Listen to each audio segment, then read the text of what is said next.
What's up, everybody? Welcome back to the channel. Today I'm going to be going over the Season 5 Reloaded patch notes, as well as all the damage profile changes to the weapons. I'll briefly talk about how I think it affects the meta and what I think are the new best guns, but obviously more time will be needed to know all the exact answers to those questions. But I do have all the new damage profiles, so we'll go through all that.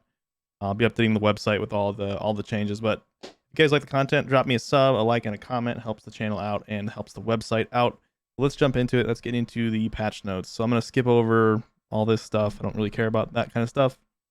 I'm going to focus on weapon changes because that's what I do.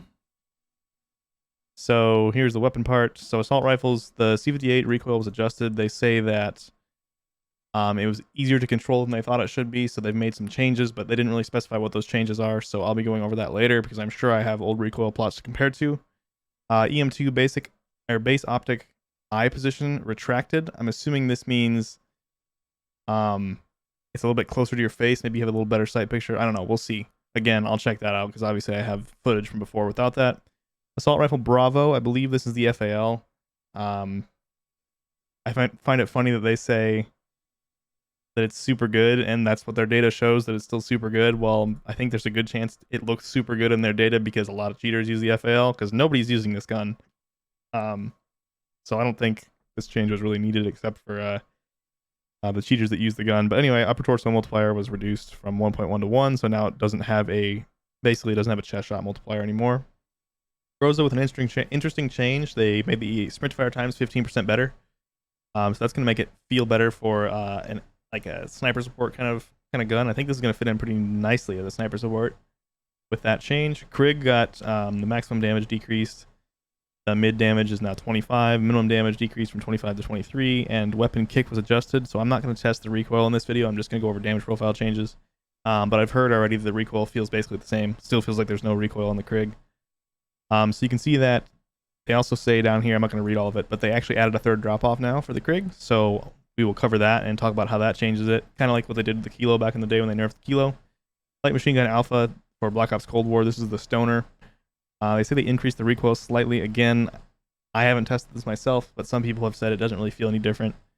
So I still expect Stoner to be top of the meta, basically. Tactical Rifle Charlie. This is the Cold War AUG.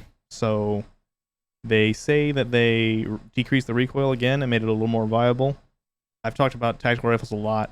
I think they just need bullet velocity increase because the recoil wasn't the problem. The bullet velocity was the problem, and the fire rate. But the fire rate needed to be reduced because it used to be so dominant how fast you could kill somebody with those fast fire rates. So I'd be much happier if they kept these higher TTKs, increased the bullet velocity, and left the recoil alone. I just feel like that would have made it a gun that doesn't kill very fast, but is crazy accurate, just like it used to be, and that would be fun to get used to and fun to use. But they keep just doing weird things to the tactical rifles, so I don't know why we don't have bullet velocity barrels yet, besides the task force, which kills recoil. DMR 14, they say they adjusted the recoil. It feels like a completely different gun now, so I don't know anything about that. I'll have to look into that later. M16 weapon kick decreased, so they say this is the smallest change to tactical rifles, so I expect the AUG's recoil change to be much bigger than whatever weapon kick decrease means for the M16. Type 63 got a pretty significant nerf. People have been using it as an SMG and they didn't like that, so the headshot multiplier was reduced dramatically. The neck multiplier was actually increased, so now it has the same neck shot as headshot multiplier, which is nice. It doesn't have an upper torso or a lower torso multiplier anymore, and weapon kick decreased. I will say I just used this when I was testing this in my private match, and the recoil was completely bugged out. I was using the SUSAT though. It may have been just a SUSAT problem. I haven't checked into the other optics, but what it was doing was literally unusable, so hopefully it was just a SUSAT problem. But yeah, that's a change for the Type 63 submachine guns. So after my 10mm Modern Warfare MP5 video that I put out, that other people put out afterwards, I'm sure they just forgot to change this, and I hate that they nerfed this now. They brought it down, same as the 9mm mags, so even though it says it increases damage now, it doesn't again. So it went from matching what it says in game to being nerfed and not matching what it says in game anymore, and the 9mm is now the only thing to use on the on the Modern Warfare MP5, which is stupid. Give us some reason to use the 10mm rounds. They should kill a little bit faster, but OTS 9, they reduced the damage range by 6.2%. The OTS 9 might be a little bit stronger than we would like. The OTS 9 is the most OP SMG we've ever had. With that 100% neck shot to headshot damage ratio, it kills stupid fast across the board. It has the best mobility in the game. It has the same damage per mag as the MP5s do. It's massively overpowered, and they think reducing the damage range from, it goes from like 8.2 meters to like 7.7 meters. The second damage drop off didn't even move.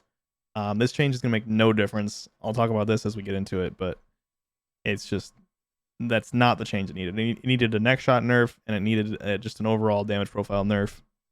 Pretty dramatic nerf, too, in my opinion. PPSH, weapon kick adjusted, and ADS sway adjusted. I've heard this feels a lot better. Again, I haven't tested it myself yet. Swiss, K31 recoil adjusted, and ZRG recoil adjusted. Again, their words here are kind of wishy-washy. I don't know what that means, but we'll go through it someday, not in this video. This video is going to be focused on damage profiles. Then they did all kinds of barrel changes here. So the assault rifles, the Ranger Liberator and Groot Composite. This is the bullet velocity barrel. The vertical recoil control was decreased from 10% to 8%. Reinforced heavy, VDV reinforced and contour. This is like almost like the, trying to think of what it was called, but the second barrel for the M4 back in the day. That basically was the same as the longest barrel, but just a little bit less penalizing and a little bit less recoil help. That's what this barrel was. So again, they've decreased the recoil help slightly. Takedown contour M2. This is the damage range barrel. So this got the horizontal recoil help decreased from 10% to 8%, so it's not going to help with that horizontal recoil as much. And then the last barrel, the longest barrel, again, they reduced the recoil help a little bit from 10% down to 8%. LMGs, same changes there. I'm not going to go over that again. Tactical rifle, the DMR titanium barrel. Damage range decreased. Damage range decrease reduced from 25% to 20%. Again, I don't remember there ever being, unless I'm mistaken, I don't think there's a damage range for the DMR. Maybe they added one and I'm remembering incorrectly, but that's not going to be a noticeable difference in my opinion. Rate of fire increase was reduced from 16.7 to 15%. Again, that's a very, very small change. They say the DMR feels completely different now, so we'll have to check that out as we get into it. This is such a weird change here. The rear grips for the Groza. The Serpent grip now doesn't help your ADS speed as much as it used to. It used to help 9%, now it only helps 7%. It's just a weird change.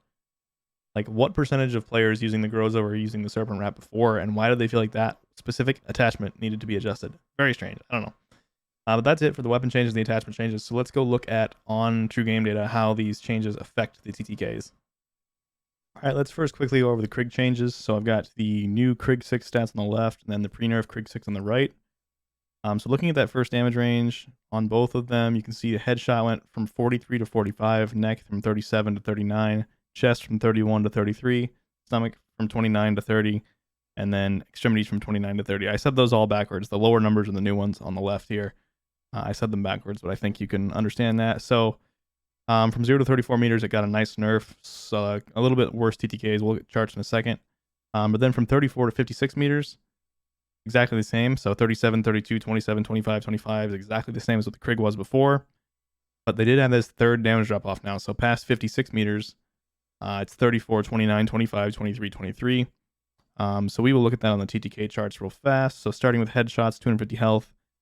Krig 6 pre-nerf is the magenta color, and then orange is the current one. So you can see in terms of headshot TTKs, it's the same out to that third drop off, and then third drop off has one extra shot to kill now. Next shots, same exact story as headshots. You get one extra shot to kill out in that 56 meter range.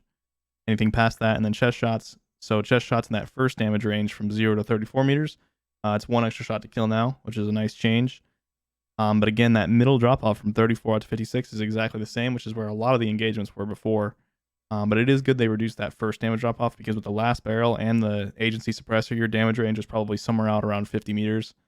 So it's really nice they nerfed that first damage profile. I kind of agree with what they said, where not a ton of engagements are going to be happening out in this last damage drop off, so that's not a huge change. But in this middle one, it's going to feel exactly the same as it did before. Up close, it's going to be a little worse. So this is stomach shots now. This is the same as the headshot and chest shot, where you get one extra shot to kill out at range.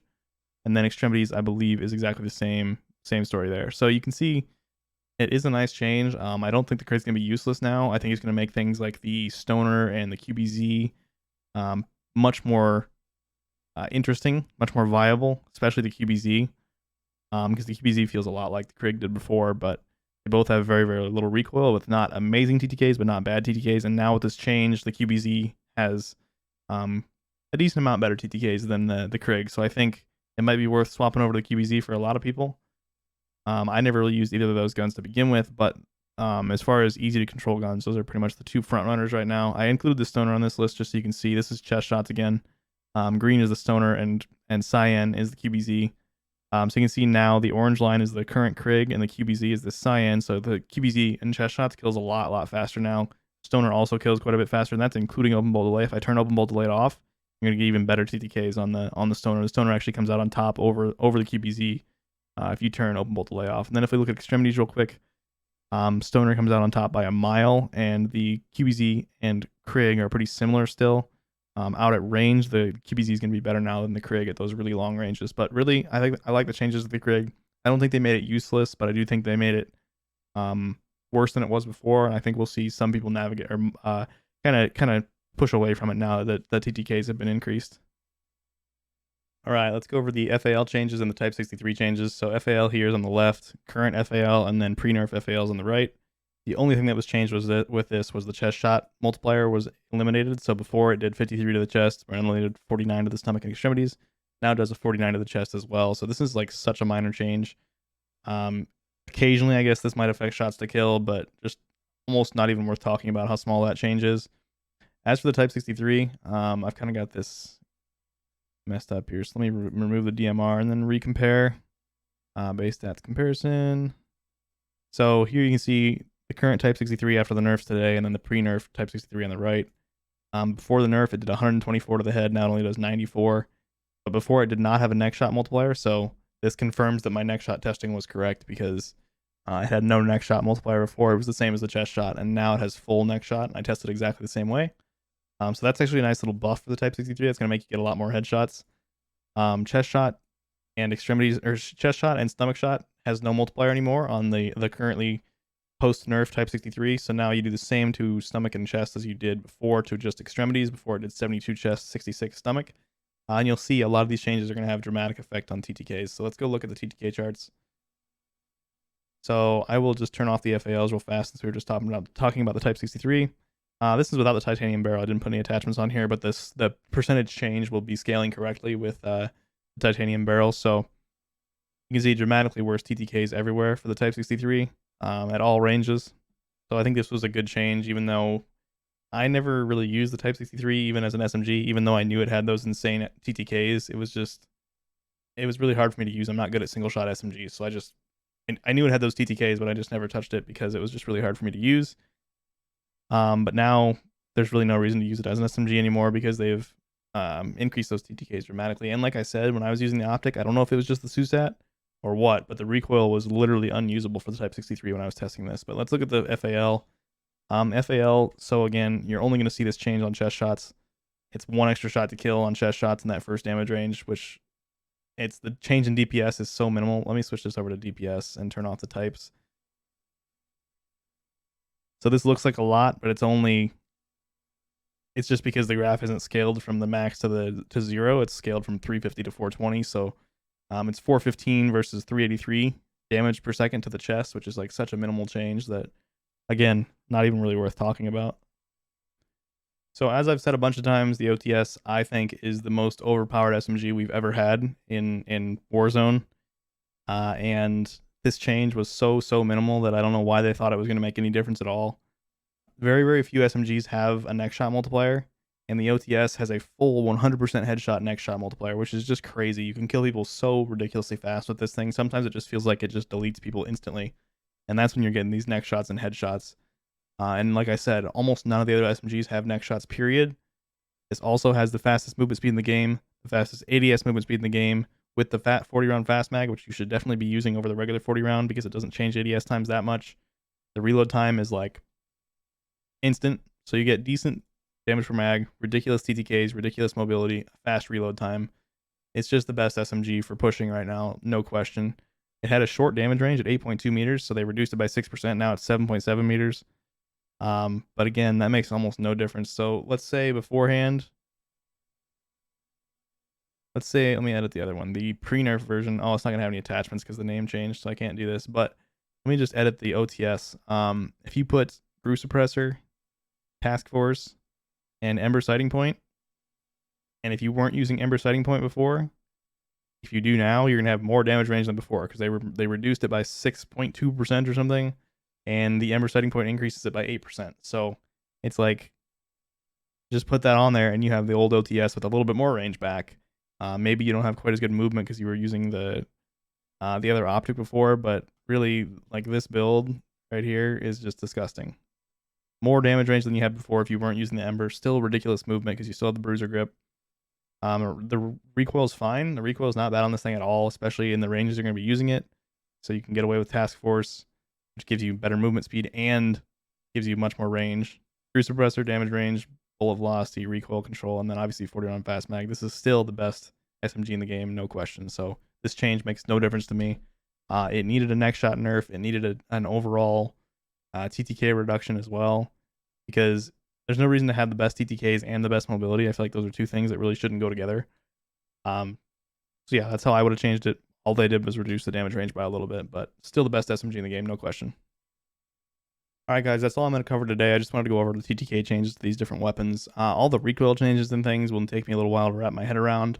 Obviously, videos will be coming on that. I think overall, OTS, still the best. Krig, still decent. Maybe try out the Stoner, maybe try out the QBZ, maybe try out the EM2. I think those are all going to be kind of the top weapons there. Time will tell with this stuff as we get more play time with it, but for now, those are my initial thoughts. I like the change to the Krig. I don't like the change to the OTS. Just not enough. But we'll see. As always, I hope you guys enjoyed the content. Hope you liked the video. I'll see you on the next one, probably out tomorrow, since we've got all this, update content to play with here. Also, zombie camos are now in Warzone, so that's pretty cool. I don't have any of those because I haven't played zombies even a single time, which is silly because I think it would be fun. But yeah, hope you enjoyed the video. I'll see you guys all tomorrow.